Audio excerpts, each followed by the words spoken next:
Real faith doesn't fund survival, it confronts your condition. Real faith doesn't wait for feelings. Faith moves when there's nothing under your feet. So we must build our faith on the Word of God and move forward even when we don't feel like it. Faith isn't believing that God's going to do what you want. Faith is believing that God's going to do what is right. We must trust His wisdoms over our wish. Because faith is a personal action. It says in the Bible, faith without deeds is dead. So faith is an action. Our faith isn't just an accessory. It should be the foundation of our life. God calls us as believers to face the future, even when it's uncertain, with calmness, assurance, and a steadfast faith. But what our trials will teach us, it'll teach us to depend on Him. And when we depend on Him through our faith, we can celebrate His faithfulness. And faith grows through our hardships when we praise our way through. And when we're in those situations, in those seasons, it's hard. I know that I have let fear overtake me in those moments. What I've learned is that I have to have faith over fear, because fear is a liar that shrinks the world. And faith fans the flame that fear tries to smother. That's kind of a tongue twister, so I'm going to say it again. So fear is a liar that will shrink the world, but faith fans the flame that the fear tries to smother. We must walk through fear with courage and prove that the fire inside of you burns brighter than the fear that's before you. I know we have all, in this room, we have all gone through hard times. We've all had turmoil, we've had suffering, we've had hard seasons. And so, late fall, for those of you who don't know, I do hair for a living, so I may have had a curling iron burn accident, didn't think it was a big deal. 10 days later, I became septic, didn't think it was a big deal. My boyfriend insisted that I go to the emergency walk-in clinic, good thing I did. There was no room at the hospital, so they just gave me a bunch of shots and a bunch of antibiotics and said, you'll be fine, just make sure that you don't get worse. If so, go to the hospital. I'm like, great. So anyway, so I get all my shots, get all my whatever, go home. Well, fast forward 3 months, I've still been fighting that same infection. I've been back to the doctor an additional 4 or 5 times. So about a week and a half, 2 weeks ago, not feeling well, went to the doctor again. I get there, we're gonna try a new med. I'm like, perfect. So I go to CVS, I'm standing in line, and I get up there and she's like, that'll be $468. And I was like, skirt, what? What did you say? She's like, well, yeah, insurance doesn't want to cover it, so it's going to be $468. So me, being a dramatic woman who doesn't feel good, I just start crying at CVS, right? And that poor lady behind the counter just looked at me and she's like, next. So anyway, I go home and I'm like ugly crying in my car because I'm feeling sorry for myself. So I get home, I have a 90-pound Doberman Pinscher that has tipped over my trash can, which he uses it as an all-you-can-eat buffet, which he did, and then, of course, ended up getting sick. So I clean that up, I clean up the dog, try and refocus. I sit down, open the mail. The first thing I open is the doctor bill from the first visit, 4 times ago, to the tune of $288. So I'm like, okay, $288 times 4 times the $468, and I just lose it, right? Because then I'm mad at God. I'm like, really?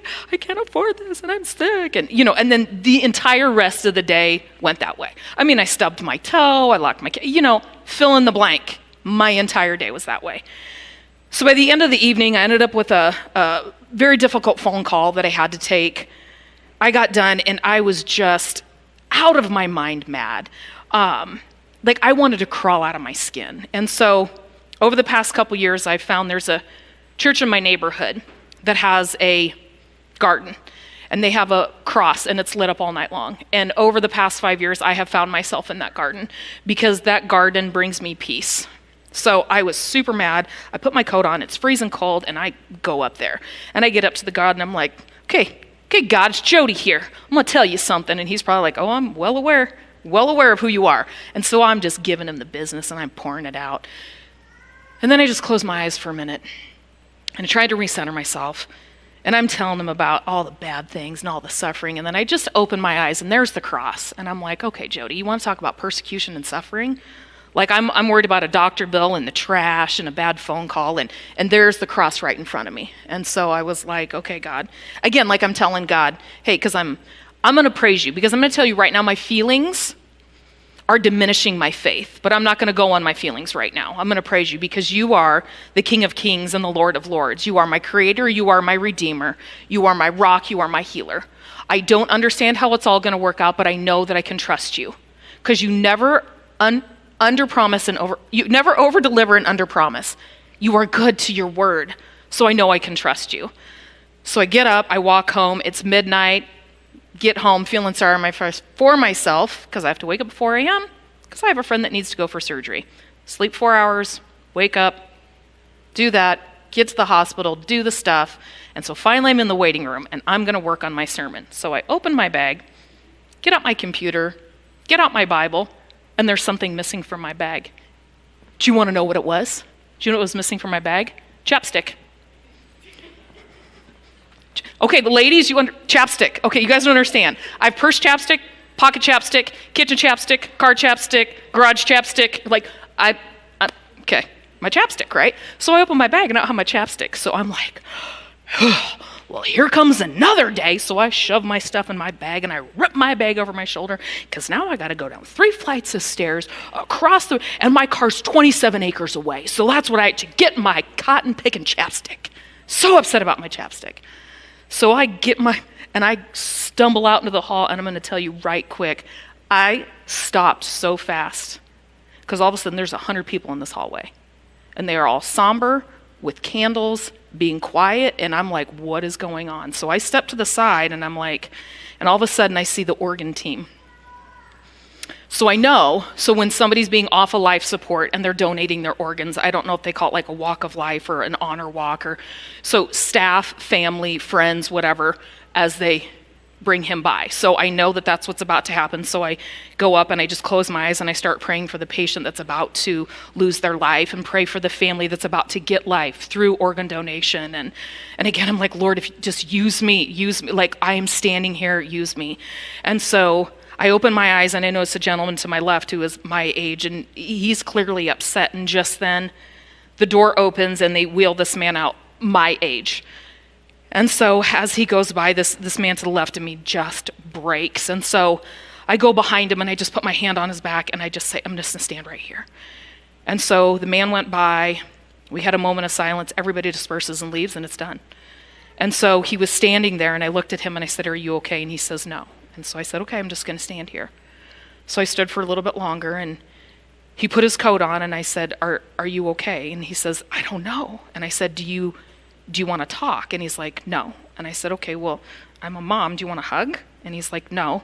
And of course I'm like, can I pray for you? And he's like, no. And he just leaves. I'm like, okay. So I'm still on my trek on my chapstick. So I get out to my car and my whole walk to my car, I'm like, Lord, thank you for perspective and humility. Because I am wrapped up in a doctor bill and chapstick, and this man just lost his best friend. This family just lost a brother and a husband. But thank you for perspective and putting me in that exact moment, in that exact time, to humble me and show me what's truly important. Just thank you for that moment. So I get my chapstick and I head back into the hospital, and there's one person walking out of the hospital. It was that man. And he stops right in front of me, and his tears, he just wells up, and he just looked at me and he just says, thank you. And I said, absolutely. And I went and sat for 2 hours and waiting for my friend and just sat in silence.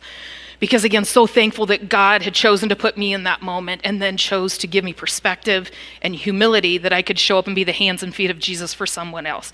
Even though he didn't want my prayer because I really wanted to pray for him, but he said no. So I respected that. But again, just thanked God for that moment he gave me. And I didn't really realize till the next morning, as I said my prayers, I pray every day that when I walk into a room, that I walk into a room with authority that Jesus Christ's blood gave me, and that I take up territory for him. And I'm like, God gave me that moment. I got to walk in that hallway and take up territory for him and be the hands and feet of Jesus. And I thanked him because it's the night before when my feelings didn't feel like it, and I praised him anyway. I praised him. I did not feel like it, but my praise brought me peace, and it reminded me of my faith. Because real faith doesn't fund survival, it confronts your condition. And he confronted my condition. Real faith doesn't wait for feelings. Faith moves when there's nothing under your feet. So we must build our faith on the Word of God and move forward even when we don't feel like it.